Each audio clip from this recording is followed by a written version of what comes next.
I'm Nathan Ponchard, this is Chasing Cars, and this is the all-new 4th generation Hyundai Tucson, which looks absolutely nothing like the 3rd generation Tucson, and I think that's a good thing.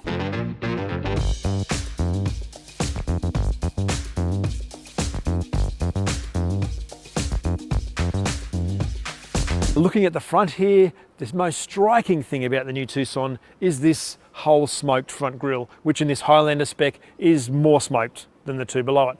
But what it's doing is disguising the LED daytime running lights, which here you can just see lit up in parkers, but when they're turned off, they're all gone.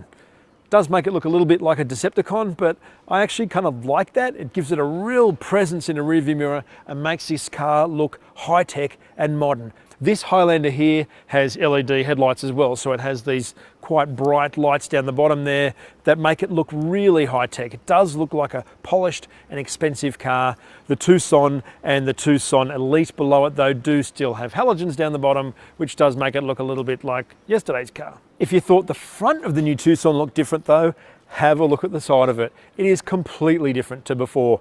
The old car just had a simple shoulder line down the side, a sort of another wedge along the sill, and rounded wheel arches, and here we have the polar opposite of that. We have squared off wheel arches, all of this folded paper styling down the side here, which can look really interesting depending on the light. If you get it in the right light, it has this cool little 3-step side thing. If you get it in the wrong light, then maybe this little section here might look a little bit puckered, and now that you've got that in your head, you probably won't forget what that looks like.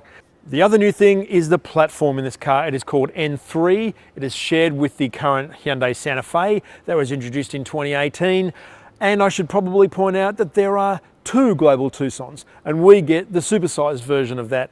Ours comes from Korea and has an 85mm longer wheelbase than the old car and is 150mm longer than before, whereas the European one, made in the Czech Republic, is almost exactly the same size as the 3rd generation Tucson because they appreciate a smaller car. But having the bigger version does bring genuine packaging benefits to this medium SUV. Now, as we continue this folded paper thing here, we've got these beautiful bladed 19-inch wheels in this Highlander. The 18s on the Elite in the middle spec are also quite nice. The 17s on the base model, easily upgradable. And as we come around the back here, the folding paper stuff continues with these amazing wedge tail lights, which in the Highlander spec are all LED and have this really cool red light band that runs across the back, much like some current Lexus models and a Porsche Macan. It also sets the Highlander apart because the Tucson Elite and the entry-level Tucson just have little halogen red things here. They also all share this little aluminium, I presume, fillet in the side of the car here, which adds a level of expense to it, and I think it looks really nice. And the detail in the lower part of the bumper here around where there perhaps should be rear tailpipes, there is on the N-line pack that's coming, matches really nicely with the detail in the taillights here. We also get a standard electric tailgate in the Tucson Highlander, but not in the other specs. But what all of them share is a huge boot. It's 539 litres. It used to be 488 litres, and that puts it right at the top end of the medium SUV class. Under the floor here in this car, we also have a full-size alloy spare, which is also extremely unusual. This one with full 235/55 19-inch tyres that are shared with the outside of the car, and you can flip the backrest down and have a completely flat 4. I think the increase in literage when the seats are down is something like 350 litres. So this is a much bigger Tucson than it was before, yet the old Tucson was already pretty roomy. We also have a 12-volt outlet on the side here, and the seat pull down on both sides here, and the speaker for the rear here, which, as we'll find out inside, is part of the Bose stereo in the Highlander itself. One more interesting thing about the Tucson is that it has this really clean rear window treatment where the Hyundai badge is built into the back screen, albeit a separate aspect of it, and the rear window wiper is completely disguised underneath the top of the spoiler here, which is a classic example of form over function because it wipes this tiny little section in the rear screen, but when it's not needed, how good does it look? Speaking of which, let's get inside the car. Where the Tucson's premium story continues, and perhaps more so, is in the interior and definitely in this Highlander spec. Now, one thing I should point out is that all Australian Tucsons have a full slush molded dash, so it has this touch It's actually not that soft to touch, but it's kind of softish, as is here. And they all have this little cloth section that runs around, even around here, around the instrument pack and into the doors. Even the entry-level Tucson, the 34 grand car, but in this car with the two-tone, it looks particularly special. This one here has the ivory whitish leather, but it's also available in a chocolatey brown, and it does look expensive and classy. In the Highlander, you also get Hyundai's 10.25-inch LCD instrument pack, which sits very neatly in the dash there. It looks really slick and simple, whereas the two specs below it have a big hooded binnacle and this sort of lame analog dials that spin up and around, trying to look a little bit like BMWs and failing, because BMWs aren't that good, so why would you want to copy that? Anyway, this is one reason why you would choose the Highlander over the others. I particularly love the smoothness and this rim that runs around into the doors. We've got the seat memory mechanism up here, which is not only cool looking but really functional to have those there, and the steering wheel, which is sort of a slightly odd shaped 4-spoke wheel, but is terrific to hold, really great to hold, lots of adjustment in and out, and you have this terrific view ahead, which is enhanced by having that rim around the edge, which has a little bit of 2009 Jaguar XJ about it, and that's probably no bad thing. In the center stack here we have the full widescreen, again 10.25-inch touchscreen multimedia system in this car with a Bose stereo and with 8 speakers including an amplifier, whereas in the Elite below it, it has the same look but it has 6 speakers, and the base car has a smaller screen, 8-inch, with a separate little volume dial here and weirdly wireless Apple CarPlay, whereas the Elite and the Highlander above it have to be wired to have Apple CarPlay work, as per the Santa Fe and the Palisade. I imagine that that's going to be fixed sometime soon. But even though a lot of modern cars that have a lot of this slickness of their buttons, and you kind of think, God, where am I looking? It's actually really, really simple to work out what is where in this car. All the seat controls and all the heating and the fan cooling in this Highlander are all easily grouped in a nice little section here. We've got the drive mode here near the gear lever. Should point out too that this is the 2-litre front wheel drive and not the drive-by-wire DCT in the 1.6 turbo or the 8-speed automatic in the diesel, which both have that bridge console that the more expensive Hyundai SUVs have, with the push buttons here and a little tray underneath. I think that version looks good in brochures, but in reality, just having a simple transmission lever is so much nicer to use. And when you're in plus minus mode, which you need to be a lot in the 2-litre, as we'll discover when we're driving it, it slips over near the driver's leg. You also have wireless charging down here, which is standard in every model. They also have a USB port here, a charging port here, a 12-volt outlet in the middle, and another pair of USB ports in the back. It's actually quite on its game when it comes to connectivity and functionality.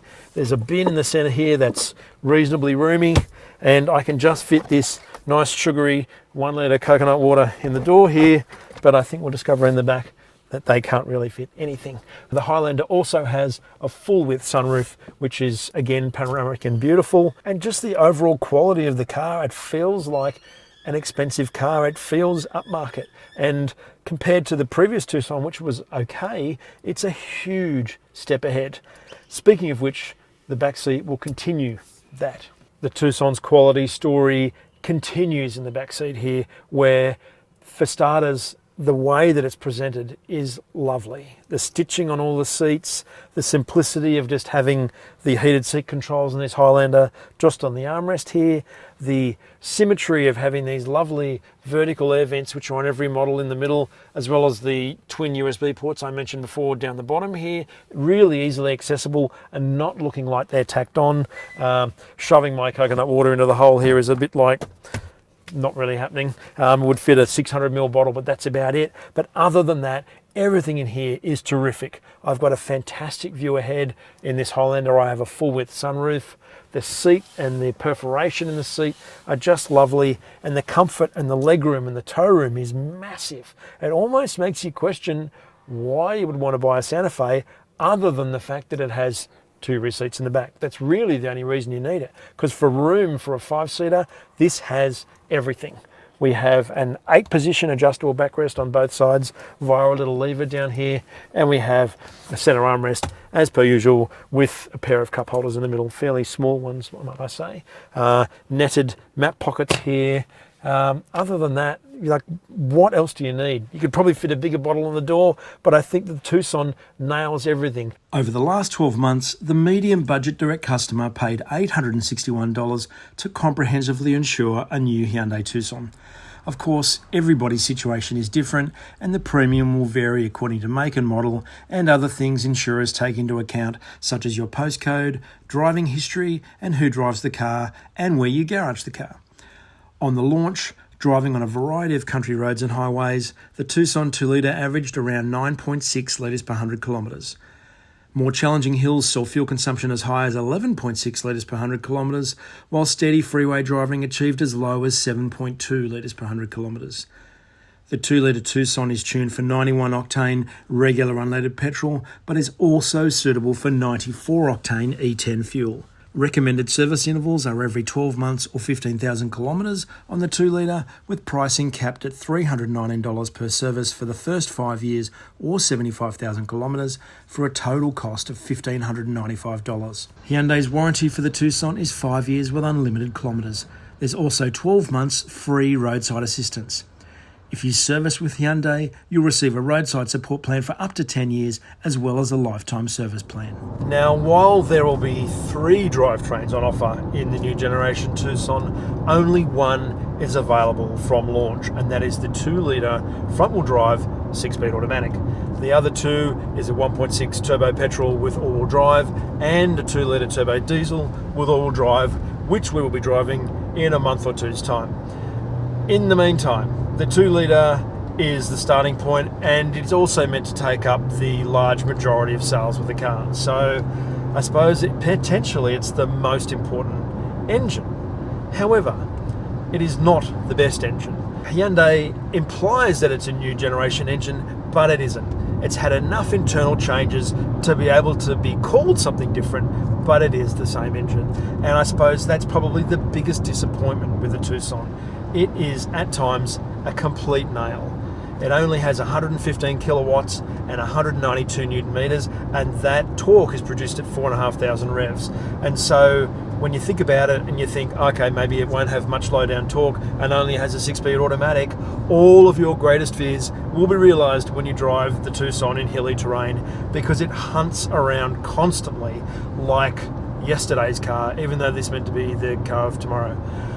Anywho, in general, undemanding driving, the automatic is really smooth, and you can barely hear it or feel it change gears, which is great.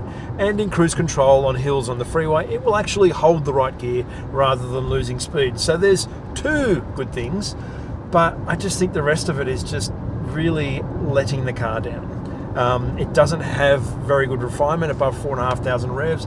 Yes, you need to frequently rev the crap out of it to get it to go anywhere, and it will even lose speed on hills when you have your foot absolutely mashed to the floor, which is unusual. Anyway, the rest of the Tucson is actually really good, which is why I mentioned the engine first, because it is the biggest disappointment. The 1.6 turbo, which is a completely new generation engine as fitted to the refreshed Kona, and has 132 kilowatts in this car, but significantly more torque than the 2-litre non-turbo at 265 newton meters, will be way better, and that's the one you should buy. And it also comes with all-wheel drive. The Australian Tucson gets the global suspension tune because Hyundai Australia thought it was good enough to not need an Australian specific setup, and I think they are right. The handling of the car is terrific. It really carves into corners. Like, for a quite tall medium SUV, it just feels really confidence inspiring, really nicely planted on the road, beautifully balanced, and has this lovely progressive steering response either side of straight ahead, although not a whole lot of feel at straight ahead. And it just is an easy car to drive quickly. The steering is definitely better when it's in sport mode than when it's in normal mode. So I suppose if you can spot where the drive mode is, which is right down here hidden behind the gear lever, then that's what you need to flick when you're on a curvy road, because the 2 litre really does need the extra pep up of the transmission response, and the steering does feel better when you're driving along a curvy road. Although I'm currently in normal, and you know what, it's fine, it's light and crisp. The ride does suffer a little bit because of the handling. It's quite firm, even in the base model Tucson, which is now just called Tucson and doesn't have a model name after it, on 17-inch wheels. We're in a Highlander right now on 19s, and it doesn't feel significantly more bumpy or rough, which is actually a good thing because the wheels look really good on the car. The general NVH is pretty good, even though we're on quite a bumpy road right now and driving over water. So if you hear anything, that'd happen in any car. Where most of the noise is coming from is that engine. And let's just hope that the 1.6 turbo is so much better than that people buy that instead. I suppose even the 1.6 turbo's fuel consumption at 7.2 litres per 100 kilometres is significantly better than the 2 litre at 8.1, although I have done a bit of freeway driving in this car, and you can, according to the trip computer, get to low 7s, which is competitive, if still unremarkable. The new Tucson has so many standard active safety features that without the help of a teleprompter, I'm not going to remember what all of them are, but it does have a couple of segment first features. One of those is blind spot collision avoidance assist. So if you're about to change lanes and there's a car sitting in your blind spot, the Tucson will actually give you a nudge and steer you away from that car a bit so you don't have an impending stack. It also has a lane change view monitor, where if you put the blinker on and go and change lanes, certainly in this Highlander spec it does, it'll show you the lane view on the side on both sides of the car. It also has remote smart parking assist, where you can actually use the key fob and drive the car around, much like more expensive luxury cars. And the other features it has, this car, it has a center airbag to line up between the middle of the front passengers if you have a side impact, so there's no head strike between the two of you. And even the base car at $34,000 has active cruise control, it has active lane keep assist, it has active steering assist, which is all on the steering wheel just here, which you have to turn off every time you start the car though, if you don't like that feature. In terms of moving the car up market, the new generation Tucson definitely succeeds in terms of its dynamics and in terms of the way the car looks, and definitely the interior of the car. But it also democratizes a bunch of stuff that you often need to spend a lot more money in rival cars to get. For example, you can get the 1.6 turbo all-wheel drive and the diesel all-wheel drive in the mid-spec Elite for a $4,000 or $6,000 premium, which is the same as what it costs extra in the Highlander here. This 2 litre front-wheel drive Highlander is $46,000, so the 1.6 turbo is 50 grand and the diesel is 52. The base car is only available with a 2 litre front-wheel drive engine, but it is also available come July/August with an N-line package that brings suede seats and 19s and a look that will be shared across the range for $3,500 in the base car and $1,000 on this car, because the Highlander already has all that equipment we talked about inside the car. And then there comes to the ownership prospect of it. This 2 litre only needing servicing every 12 months or 15,000 Ks and costing $319 a year for the first 5 years. So it's actually a really affordable car to run as well. The thing is, even though they all look the same, I would be buying the 1.6 turbo all-wheel drive over this 2 litre here. This engine is for people who make very minimal demands of their car. It's a pleasant engine to drive when you're just driving around town, but the more that you ask of it, the more that it wilts and the less that it feels like tomorrow's car today. Whereas the other two drivetrains are absolutely going to be that. So please let us know in the comments below what you think about the potentially polarizing styling of the 2021 Hyundai Tucson and its potentially polarizing 2 litre and the democratization of all of those trim levels. Also, if you haven't subscribed, please do so below the video and hit the notification bell and leave a comment on Chasing Cars. Thanks for watching.